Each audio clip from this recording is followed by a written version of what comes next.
Good morning. Today I shall teach you about weathering the storm in Erasmus. Do you know यानी मौसम संबंधी तूफान अरसमा में, यानी अरसमा ये एक विलेज का नाम है, that is situated in Orissa. Now I want to tell you the summary of this chapter.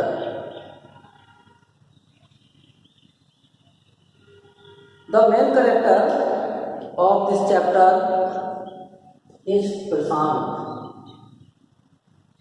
He lives in a village named Kalikuda. जब उड़ीसा में अक्टूबर 1999 में तेज बाढ़ आई और साइक्लोन आया, यानी चक्री तूफान आया, तो उस समय यह अपनी मां की मृत्यु के 7 वर्षों के पश्चात 27 अक्टूबर 1999 को अपने मित्र के यहाँ पर गया और इसका मित्र जो ब्लॉक हेडक्वार्टर था अरसमा में, वहाँ रहता था. तो वहाँ एक दिन व्यतीत करने के लिए या वहाँ पर अपने मित्र से मिलने के लिए गया. अब होता यह है, इसका जो गांव था कालीकुड़ा, वहाँ से 18 किलोमीटर अधिक था, यानी 18 किलोमीटर दूर था. तो होता यह है कि जब यह पहुँच जाता है वहाँ पर, तो पहुँचने के पश्चात तेज काली घटाएं गिरने लगती हैं. तेज चक्री तूफान आता है जिसकी गति बहुत तेज थी, यानी 350 किलोमीटर पर घंटे की उसकी विंड्स वेलोसिटी थी. अब आगे होता यह है कि तेज पानी बरसता है, बहुत चारों तरफ बाढ़ जैसा दृश्य हो जाता है और पानी और बढ़ता जाता है, यहाँ तक कि वहाँ जो लोग रह रहे थे उनके घरों में भरने लगता है बहुत तेजी से, यहाँ तक कि बाहर जो लोग थे उनके 5-5, 6-6 फीट तक उनका पानी भर गया था. तो वैसे ही यह प्रशांत अपने मित्र के यहाँ पर था. तो मित्र की जो फैमिली थी वह भी संकट में थी. उस समय जब तेज पानी और उमड़ता हुआ बढ़ता जा रहा था, तो उनका परिवार छत पर शरण लेने के लिए चला गया. और उस समय यह भी विकट समस्या थी कि यदि वह छत पर शरण नहीं रह गए तो नीचे पानी भर गया था, बहुत तेजी से उमड़ता हुआ घर में भर रहा था और 6-7 फीट की ऊंचाई तक भर गया. इसलिए वहाँ पर रहना बचना असंभव था, इसलिए छत पर उन्होंने शरण ली. और छत पर भी ऐसा लग रहा था, तेज तूफान था, हवाएं चल रही थी, बारिश हो रही थी. तो उस समय ये छत पर ठंड से सिकुड़े हुए बैठे थे पूरा परिवार. और अकस्मात वहाँ पर एक कोकोनट का पेड़ जो जड़ से उखड़कर और उनके घर पर जाकर टिक गया था. और वहाँ पर यह भी समस्या थी, उस तेज बाढ़ में भयंकर प्रलय हो रहा था. पुराने पेड़ बहुत बुरी तरीके से उखड़ते हुए, जड़ से उखड़ के कभी किसी मकान से टकराते थे तो मकान को तोड़ देते थे, या गिरते थे तो मकान टूट जाता था. तो बहुत बुरी स्थिति थी. अब ऐसी स्थिति में वहाँ पर एक रात्रि उसने व्यतीत की और दूसरी रात्रि भी वहाँ पर व्यतीत की. इसके पश्चात वह वहाँ से चलने का दृढ़ निश्चय करता है, क्योंकि जो पानी का स्तर था वो धीमे धीमे घटने लगा. लेकिन जो उसके मित्र हैं वो रोकने के लिए कहते हैं कि रुक जाओ, काफ़ी पानी घट जाने को तब जाओ यहाँ से। लेकिन वह नहीं माना और उसे अपने परिवार के बारे में चिंता होने लगी। जिस वह कालीगुड़ा गांव में रहता था वहाँ पर उसने सोचा कि मैं अपने परिवार वालों से मिल पाऊँगा या नहीं मिल पाऊँगा, या मैं अपने परिवार वालों से बिल्कुल ही अलग हो जाऊँगा। इस प्रकार की उसे चिंता सता रही थी। तो और वहाँ से चलना प्रारंभ कर दिया। अपने साथ में इक्विपमेंट लेता है, एक लॉन्ग स्टिक, मजबूत स्टिक, जिससे लोकेट करने के लिए कहाँ पर सड़क है, कहाँ गड्ढा है, कितनी ऊंचाई तक पानी है, इससे वह डूब ना जाए, इससे बचने के लिए उसने बहुत लॉन्ग स्टडी एक छड़ी और चलना उसने अपनी यात्रा प्रारंभ कर दी। सड़क को ढूंढते हुए वह अपनी लाठी से चलता जा रहा था। रास्ते में उसे बहुत से डेड बॉडीज, कार्कसेस यानी पशुओं के मृतक शरीर फूले हुए, मनुष्यों की डेड बॉडीज, जानवरों की डेड बॉडीज उसे रास्ते में मिलती गई। रास्ते में वो हटाता था, कभी इधर कभी उधर। कहीं कहीं गहरे गड्ढे आ जाते थे, तो जहाँ पर चलना असंभव नहीं होता था तो वह तैर कर उन्हें पार करता था। जब वह काफ़ी दूरी पार कर चुका था, गांव के लगभग कुछ दूरी पर ही होगा, 1-2 किलोमीटर दूरी पर, तब उसे दिखाई देता है कि उसके परिवार के चाचा लगते थे, जाते हुए मिलते हैं गांव की तरफ, वो भी उनके साथ में हो जाते हैं दोनों लोग। और ये लोग चलना प्रारंभ करते हैं और चारों तरफ जो डेड बॉडीज थी उन्हें हटाना पड़ता है, कभी इधर करना पड़ता है। तो बहुत बुरी स्थिति में ये चलते चलते इन्होंने देखा, जब पहुंचते हैं गांव के पास तो इनका गांव पूरा डूबा। प्रशांत का भी घर डूबा हुआ था। प्रशांत की जो छत थी वह नीचे गिर गई थी पूरी,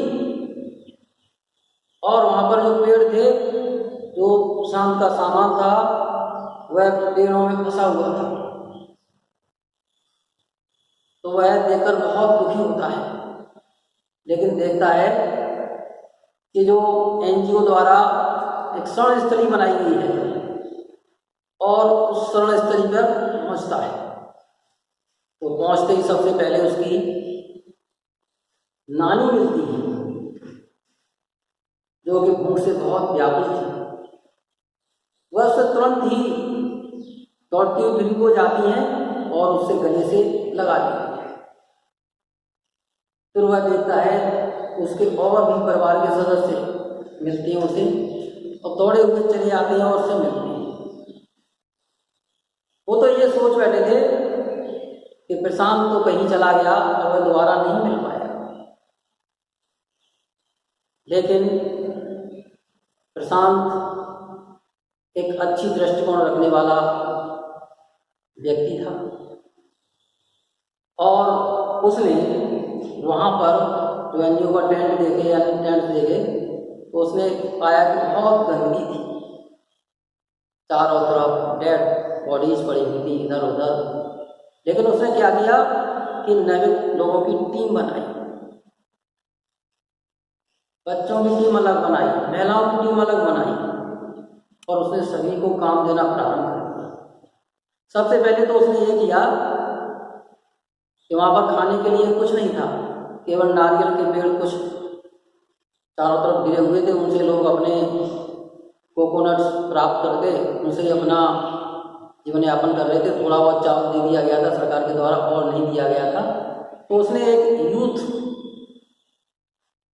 यानी फोर्स बनाई, और उसमें उसने कहा कि हम लोगों को जो व्यापारी है जिसके यहाँ पर चावल हैं उस पर हमें दवा बनाना है, और किसी प्रकार से भी चावल लेकर आना है। तो वहाँ से वो पहले चावल लेकर आते हैं, दवा बन जाता है और वहाँ से चावल मिल जाते हैं। लेकिन चावल सड़े हुए थे, तो वो ये भी ध्यान में रखते हैं कि चावल सड़े हुए हैं, कोई बात नहीं है, इस समय काम आएंगे। तो होता यही है, बाद में वो इधर उधर से लकड़ियाँ इकट्ठी करते हैं जिससे थोड़ा चावल उबल जाए। बाद में फिर अपनी यूथ ब्रिगेडियर को महिलाओं को वो काम सौंप देते हैं कि वो चावल वालें डिस्ट्रीब्यूशन के लिए, और वहाँ से वो सफाई करने के लिए अपनी यूथ ब्रिगेड तैयार करता है। शवों को हटाया जाता है, जो पॉलीथीन या अन्य चीज़ें वहाँ पड़ी हुई हैं उसको साफ किया जाता है, एक तरफ डाला जाता है। बाद में वह पाता है कि अब यहाँ खाने के लिए कुछ भी नहीं है। तो एक दिन एक हेलीकॉप्टर वहाँ से राउंड लगाकर गुजरा, तो उसने जो सामान होता है खाने पीने का, अन्य वस्तुएं होती हैं जो नेसेसिटी वाली होती हैं, वो उस हेलीकॉप्टर ने गिराई वहाँ पर। तो एक दिन से वो पर्याप्त नहीं था, वहाँ से राउंड लेकर हेलीकॉप्टर गुजरता था लेकिन सामान नहीं डालता था। तो उसने दूसरी योजना बनाई कि बच्चों को लिटा दिया जाए ऊंचे स्थान पर और वहाँ पर उनके पेट पर थालियाँ रख दी जाएँ, यानी यूटेंसिल्स बर्तन कुछ रख दिए जाएँ जिससे वो दिखाई दें हेलीकॉप्टर वालों को और महसूस हो कि ये लोग भूखे हैं। तो इसी प्रकार की उसने योजना बनाई, बच्चों को लिटाया और उनके पेटों पर थालियाँ रख दी, और हेलीकॉप्टर जब वो गुजर रहा था उसने देखा कि हाँ इन लोगों को नीड है भोजन की, तो उसने वहाँ पर सामग्री गिराई और उसके बाद में वह नियमित हेलीकॉप्टर गुजरता था तो वहाँ पर रास सामग्री डालता था। फिर उसने छोटे बच्चों के लिए, कुछ लोग बच्चे अनाथ हो गए थे, तो उसने कहा कि एडल्ट लोगों के बजाय जो वोमेन्स हैं या विडोज हो गई हैं वो इन बच्चों की देखभाल करें। और बच्चों के उसने टीम भी बनाई। प्रशांत क्रिकेट खेलने का शौकीन था तो स्वयं उसने क्रिकेट खिलाई और अन्य लोगों को थोड़ा सा काम बांटा, जिसमें कि एनजीओ के शिविरों में जो काम होता था उसमें हाथ बटाना प्रारंभ किया। और इस प्रकार उसने वहाँ की कंडीशन को संभाला धीमे धीमे, और वह उस जो एरिया था वहाँ पर जो शिविर लगे हुए थे उस शिविरों में सबसे लोकप्रिय व्यक्ति बन गया। किसी भी चीज़ की बच्चों को कमी लगती थी, महिलाओं को कमी लगती थी, प्रौढ़ों को कमी लगती थी, तो उससे मिलते थे और वह विचार नया बनाता था और उस चीज़ को प्रोवाइड कराने में सफलता हासिल करता था। तो इस प्रकार ऐसा नवीन जो कि बाद में एक अच्छे लीडर के रूप में वहाँ पर उसने कार्य किया, क्योंकि कोई आगे जब नहीं बढ़ा लीडर बनने के लिए उसने लीडर के रूप में वहाँ पर कार्य किया और उसने आगे जो समस्याएं आ रही थी वह उनको सॉल्व करता चला गया, हल करता रहा और उसकी वहाँ पर प्रसिद्धि बढ़ती गई। आपके चैप्टर में केवल इतना ही वर्णन किया गया है। Thank you so much for listening the summary of this chapter and I shall teach you paragraph wise Hindi on next day. Thank you so much.